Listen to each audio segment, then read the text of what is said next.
ओम शांति।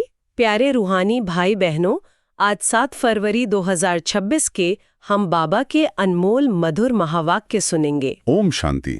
चलिए कुछ पल अपने मन और बुद्धि को सब तरफ से हटाकर प्यारे मीठे बाबा की याद में स्थित हो जाएं। जी, अनुभव करें कि हम आत्माएं बाबा के सामने बैठी हैं और बाबा हमें बहुत प्यार से देख रहे हैं। हाँ, बाबा की शांति और शक्ति की किरणें मुझ आत्मा पर पड़ रही हैं। मैं आत्मा शांत स्वरूप, प्रेम स्वरूप बन रही हूँ। आज बाबा हमें याद और सेवा के संतुलन का एक बहुत गहरा राज समझा रहे हैं। वाह, आज का दिन तो बहुत ही भाग्यशाली है। चलिए इसी रूहानी नशे में, इसी प्यार में डूबकर बाबा के मधुर महावाक्य सुनते हैं। आज के महावाक्यों में बाबा हम मीठे बच्चों को कहते हैं, मीठे बच्चे, बुद्धि में स्थायी एक बाप की ही याद रहे तो ये भी अहो सौभाग्य है। कितना मीठा और कितना गहरा सार है आज का, है ना? बाबा कोई लंबी चौड़ी बात नहीं कह रहे हैं, बस एक बात जी, कि बुद्धि में स्थायी रूप से एक बाप की ही याद रहे। और अगर इतना भी हो जाए तो बाबा कहते हैं ये भी अहो सौभाग्य है। बिल्कुल, ये शब्द अहो सौभाग्य अपने आप में कितना गहरा है। जी हाँ, दुनिया में तो लोग धन दौलत, बड़ा परिवार, कोई ऊंचा पद मिल जाए, इन सबको सौभाग्य समझते हैं। सही बात है, पर परमात्मा की नजर में सबसे बड़ा सौभाग्य क्या है? एक बाप की अविनाशी स्थायी याद, है ना? और बाबा हमें मीठे बच्चे क्यों कहते हैं? वो इसीलिए क्योंकि जब हम उनकी याद में रहते हैं तो हमारे अंदर की जो कड़वाहट है, वो पुराने संस्कारों का खारापन जी, सब समाप्त हो जाता और हम स्वतः ही मीठे बन जाते हैं। बिल्कुल। तो मीठे बच्चे बनने का आधार ही बाबा की मीठी याद है। बिल्कुल सही। तो आज हमें सारा दिन इसी स्वमान में रहना है कि मैं वो सौभाग्यशाली आत्मा हूं जिसे स्वयं भगवान याद करने का सौभाग्य दे रहे हैं। ये कोई छोटी बात नहीं है। नहीं, बिल्कुल नहीं। त्रिलोकी के नाथ मुझे याद करने को कह रहे हैं और मेरी बुद्धि उनकी याद में टिक रही है। और यही तो पुरुषार्थ की नींव है। अगर सुबह सुबह ये स्मृति पक्की हो जाए कि मैं कितनी सौभाग्यशाली हूं, तो दिन भर के छोटे मोटे विघ्न, परिस्थितियां कुछ भी हमें हिला नहीं सकती। फाउंडेशन बहुत मजबूत हो जाता है। जी, तो आज खुद से पूछना है, क्या मैं सौभाग्य को अनुभव कर पा रही हूँ या मेरी बुद्धि अभी भी दुनियावी बातों को ही सौभाग्य समझकर भटक रही है? बाबा हमें इसी सौभाग्य का अनुभव करने के लिए ही तो बुला रहे हैं।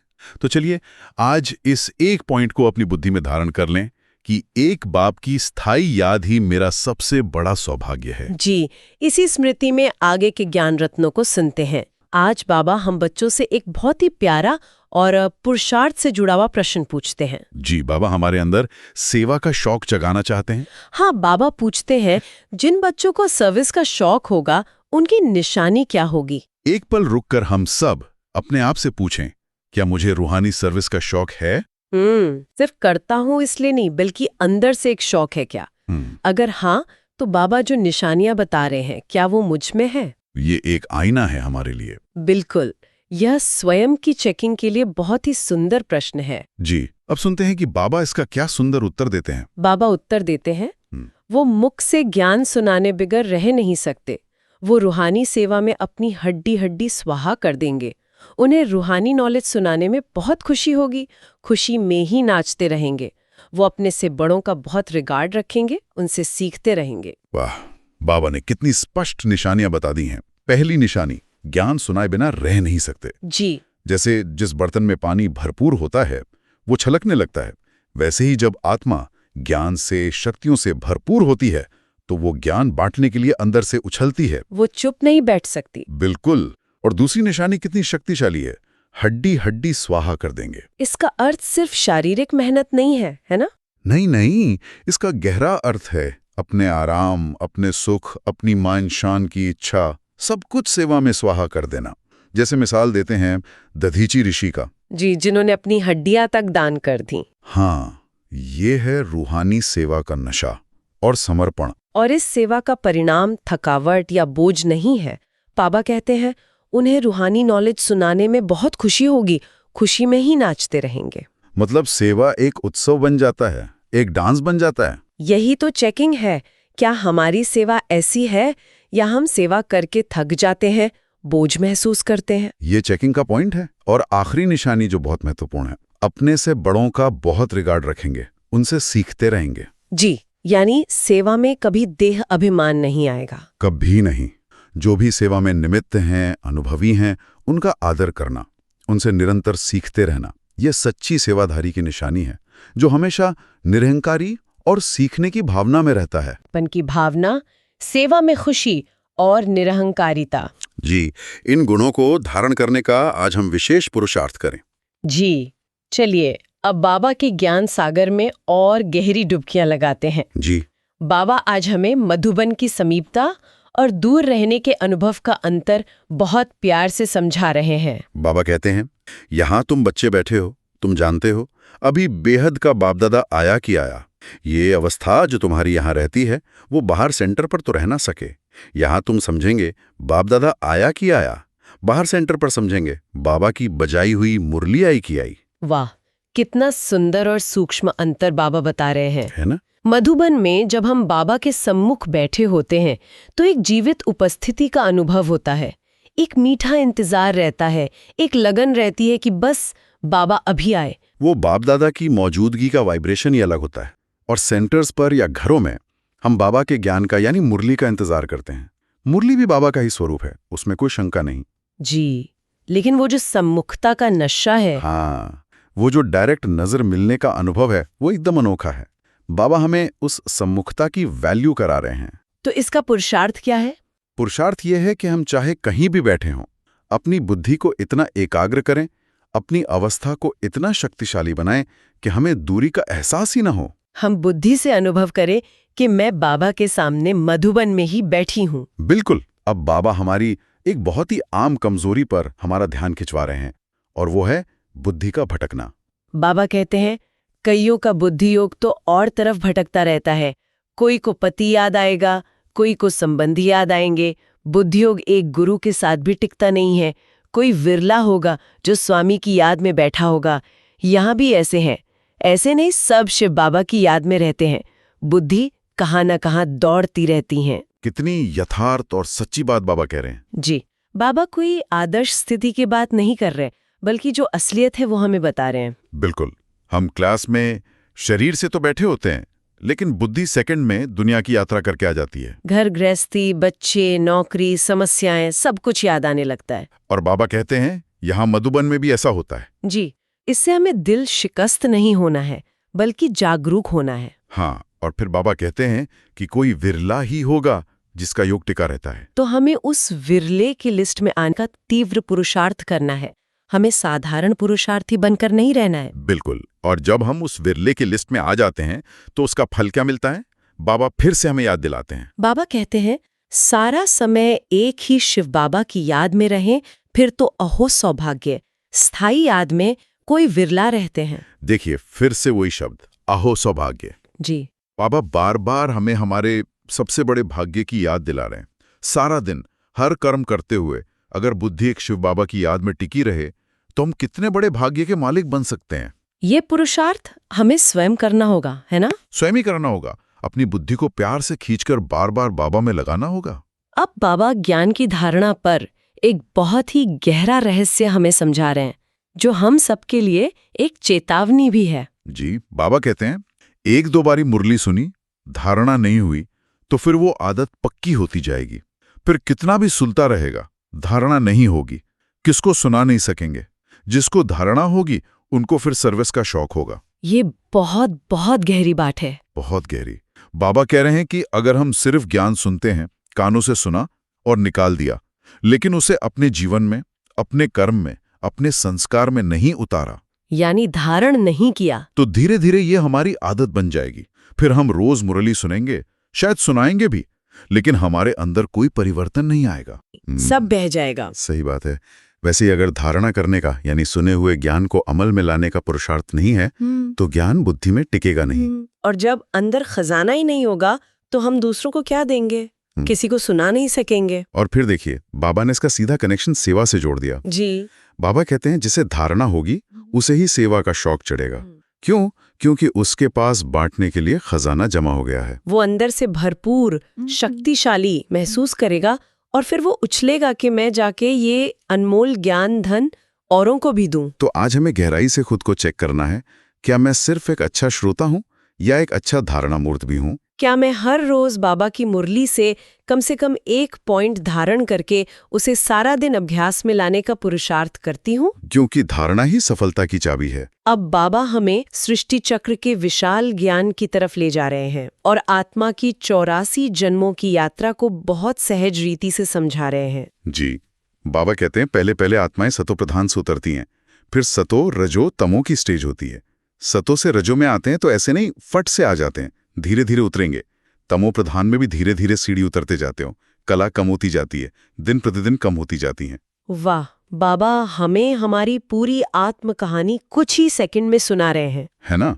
सोचकर देखें, हम आत्माएं कितनी श्रेष्ठ, सतो प्रधान, 16 कला संपूर्ण, चमकते हुए सितारे थे। और फिर द्वापर से धीरे धीरे हमारी शक्ति, हमारी कलाएं कम होती गईं। बाबा कहते हैं ये गिरावट अचानक नहीं हुई, धीरे धीरे हुई, एक एक कला कम होती गई और आज हम कलाहीन तमो प्रधान बन गए हैं। ये ज्ञान हमें हमारी असली पहचान, हमारी ओरिजिनल स्टेज की स्मृति दिलाता है। जी, और जब हमें अपनी गिरावट का पता चलता है तभी ऊपर चढ़ने की लगन पैदा होती है। अब बाबा हमें ऊपर चढ़ने का रास्ता दिखा रहे हैं। बाबा कहते हैं अभी जंप लगाना है, तमो प्रधान से सतो प्रधान बनना है, इसके लिए टाइम भी चाहिए। गाया हुआ है, चढ़े तो चाखे वैकुंठ रस। काम की चमाट लगती है तो एकदम चकनाचूर हो जाते हैं, हड्डी हड्डी टूट जाती है। वाह, बाबा के शब्द देखिए, अभी जंप लगाना है। अब धीरे धीरे सीढ़ी चढ़ने का समय समाप्त हो गया है। बिल्कुल, समय बहुत थोड़ा है, इसलिए अब एक लंबी छलांग लगानी है।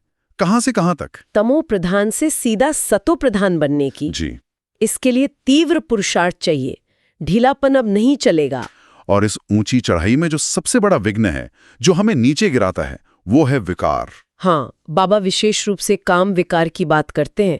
कहते हैं उसकी एक चोट भी आत्मा को चकनाचूर कर देती है। हाँ। हमारी सारी मेहनत, सारा योग, सब पर पानी फिर जाता है। इसीलिए पवित्रता की इस यात्रा में हमें बहुत बहुत अटेंशन रखना है। अब बाबा रूहानी और जिस्मानी सेवा का अंतर बहुत ही सुंदर मिसाल से स्पष्ट कर रहे हैं, जो हमने प्रश्न उत्तर में भी सुना था। जी, बाबा कहते हैं जैसे दधीची ऋषि का मिसाल है, हड्डियां भी सर्विस में दे दी।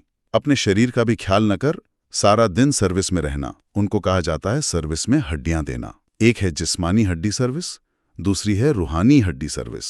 रूहानी सर्विस वाले रूहानी नॉलेज ही सुनाते रहेंगे, धन दान करते खुशी में नाचते रहेंगे। बाबा जी 2 प्रकार की सेवा को स्पष्ट कर रहे हैं। जी। एक है स्थूल यानी जिस्मानी सेवा, जी। जैसे सेंटर की व्यवस्था संभालना, भोजन बनाना, सफाई करना। ये भी बहुत बड़े पुण्य का कार्य है और बहुत आवश्यक है। आवश्यक तो है, लेकिन बाबा का विशेष ध्यान रूहानी सेवा पर है। जी, रूहानी सेवा है आत्माओं को ज्ञान देना, उन्हें अंधकार से निकालकर रोशनी में लाना, उन्हें उनके पिता परमात्मा से जोड़ना। इस सेवा के लिए दिन रात एक कर देना, अपने सुख, आराम, भूख, प्यास को भूलकर आत्माओं के कल्याण के चिंतन में रहना। इससे बाबा कहते हैं रूहानी सेवा में हड्डियां देना। और इसका रिटर्न क्या है?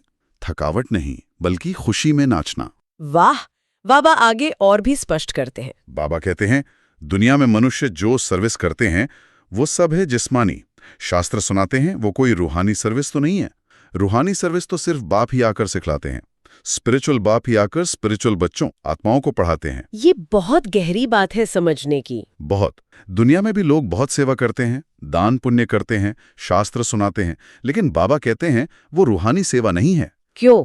क्योंकि उससे आत्मा की सद्गति नहीं होती, आत्मा पवित्र नहीं बनती। बिल्कुल, सच्ची रूहानी सेवा जिससे आत्मा विकारों से मुक्त होकर पावन बन जाए, वो सेवा सिखाने वाला केवल एक आध्यात्मिक पिता शिव बाबा ही है, जो संगम पर आकर हम आध्यात्मिक बच्चों को सिखाते हैं। हमें नशा होना चाहिए कि हम दुनिया की सबसे श्रेष्ठ सच्ची रूहानी सेवा कर रहे हैं। अब बाबा हमें सेवा के साधनों यानी चित्रों की महिमा बता रहे हैं। बाबा कहते हैं इस सीढ़ी के चित्र में ही सारी नॉलेज आ जाती है।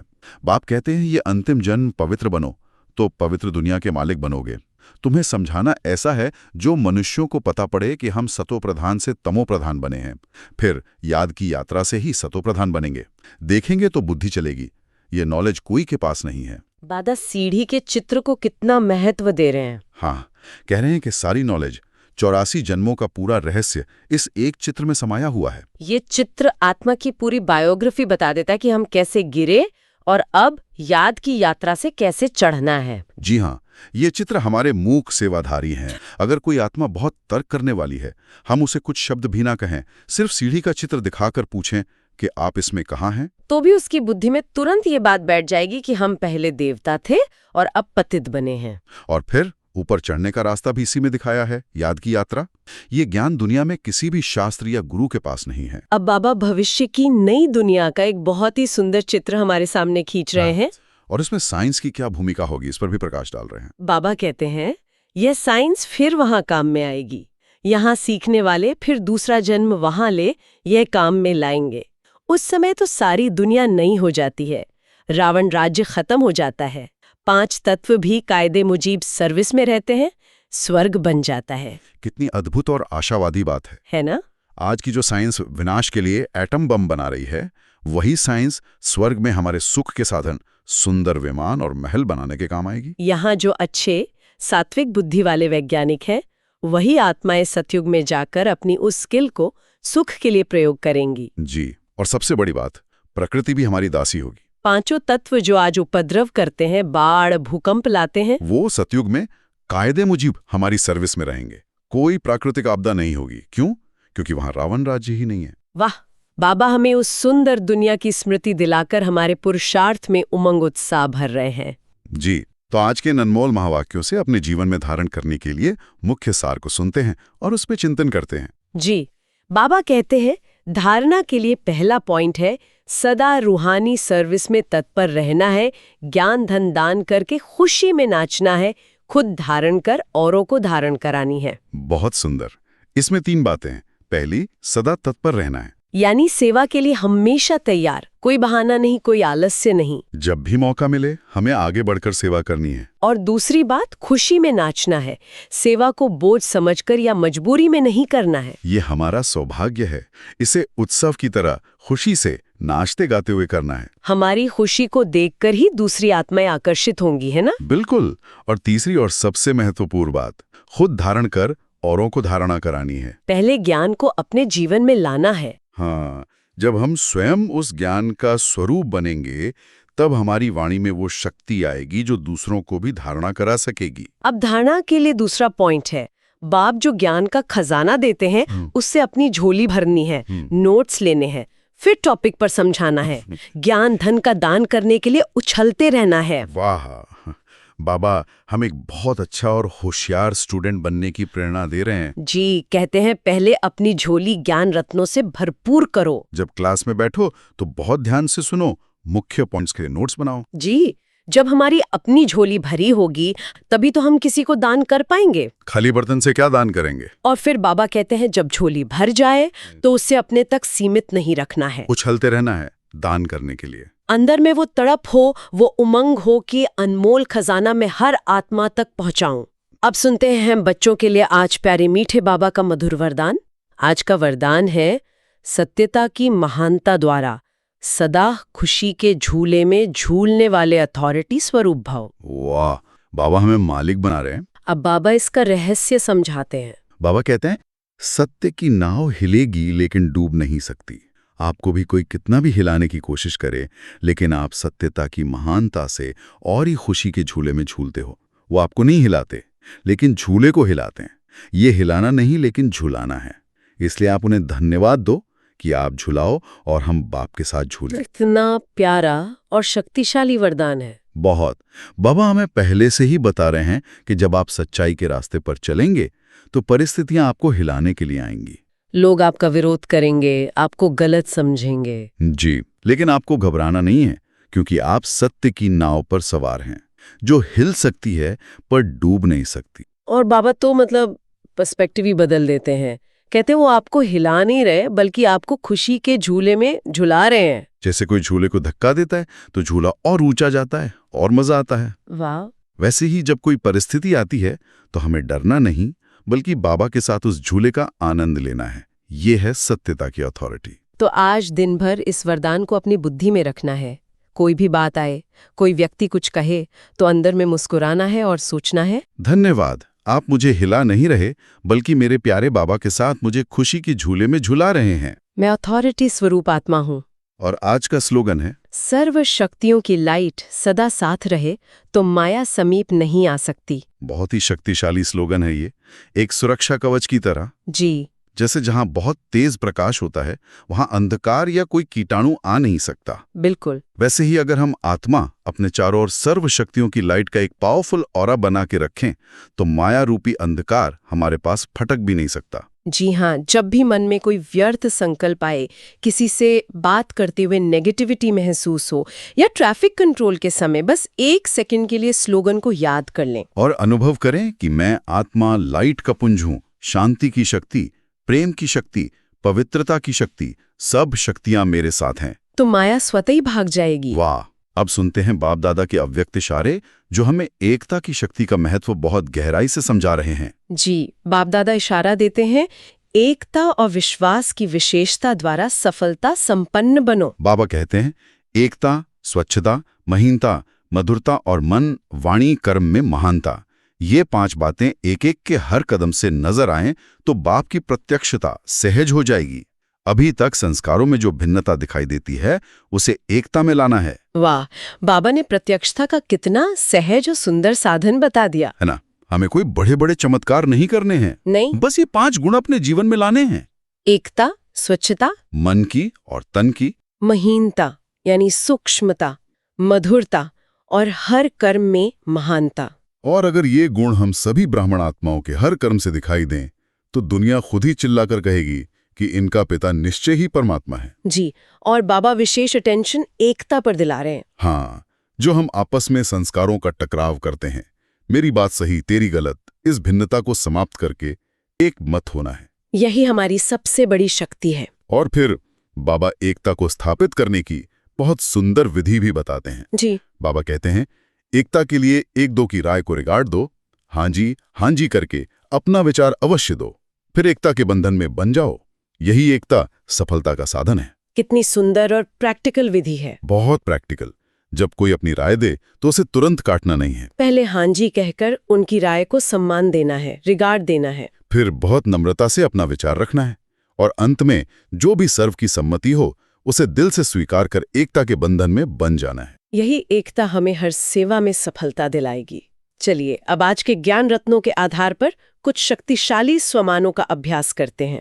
जी, ताकि ये ज्ञान सिर्फ बुद्धि तक न रहे बल्कि हमारे स्वरूप में समा जाए। पहला स्वमान, मैं मास्टर ज्ञान सूर्य आत्मा हूँ। वाह, जैसे सूर्य बिना किसी भेदभाव के सबको अपना प्रकाश देता है, मैं आत्मा भी बाबा से मिले हुए ज्ञान का प्रकाश हर आत्मा को देती हूँ। मेरे पास ज्ञान का भरपूर खजाना है जिसे बांटना ही मेरा स्वधर्म है। इस स्वमान में टिककर अनुभव करें कि मुझसे ज्ञान की शक्तिशाली किरणें निकलकर चारों ओर फैल रही हैं और अज्ञान के अंधकार में भटकती हुई आत्माओं को रास्ता दिखा रही हैं। मैं ज्ञान का स्रोत हूँ। दूसरा स्वमान, मैं सच्ची रूहानी सेवाधारी आत्मा हूँ। मुझे अपनी हड्डी हड्डी बाबा की इस रूहानी सेवा में स्वाहा करनी है। मुझे सेवा का नशा है, सेवा में ही मेरी खुशी है। मैं साधारण सेवाधारी नहीं, परमात्मा की चुनी हुई विशेष आत्मा हूँ। जब भी सेवा में कोई चुनौती आए या तन में थकावट महसूस हो, इस स्वमान को याद करें, मैं थकने वाली आत्मा नहीं हूँ।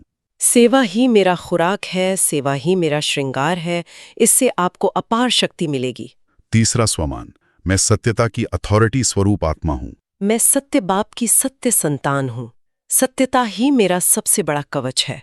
परिस्थितियों और लोग मुझे हिला नहीं सकते, बल्कि वे मुझे बाबा के साथ खुशी के झूले में झुलाते हैं। मैं निर्भय हूँ।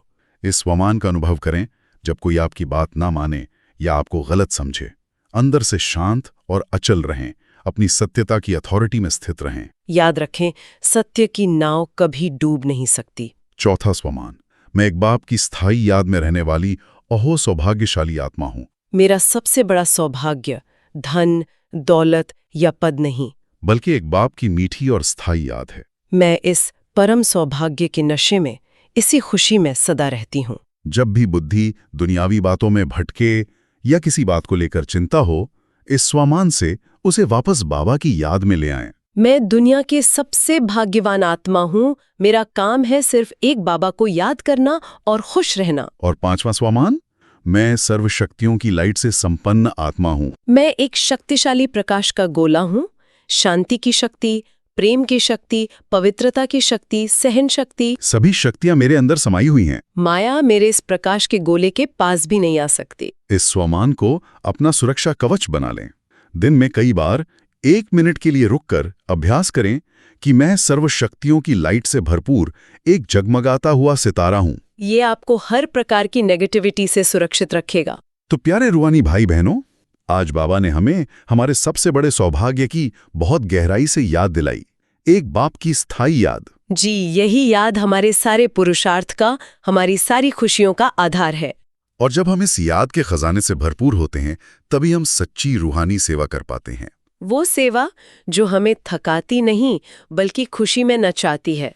बाबा ने हमें सच्ची सेवाधारी की निशानियां बताकर खुद को सुधारने का एक सुंदर अवसर दिया है। आज के वरदान ने हमें एक बहुत बड़ा रहस्य सिखाया कि सत्यता के रास्ते पर आने वाली मुश्किलें वास्तव में मुश्किलें हैं ही नहीं। वे तो बाबा के साथ हमें खुशी के झूले में झुलाने के लिए आती हैं। हमें घबराना नहीं बल्कि अथॉरिटी से उनका सामना करना है और आनंद लेना है। और अव्यक्त इशारों ने हमें ब्राह्मण परिवार की सबसे बड़ी शक्ति, एकता का महत्व समझाया। जब हम सब एक हो जाएंगे, एक दूसरे को रिगार्ड देकर चलेंगे, तो बाबा की प्रत्यक्षता दूर नहीं। तो चलिए आज सारा दिन इन्हीं ज्ञान रत्नों को अपनी बुद्धि में फिराते रहें और तीव्र पुरुषार्थ करें। अगर आप चाहते हैं कि बाबा की ये श्रेष्ठ मत, ये गहरा रूहानी प्रेम और पुरुषार्थ की प्रेरणा आपको रोजाना मिलती रहे, तो इस चैनल को सब्सक्राइब अवश्य करें, ताकि आपका कोई भी दिन बाबा की पढ़ाई और उनकी मीठी याद के बिना ना जाए। अच्छा, ओम शांति।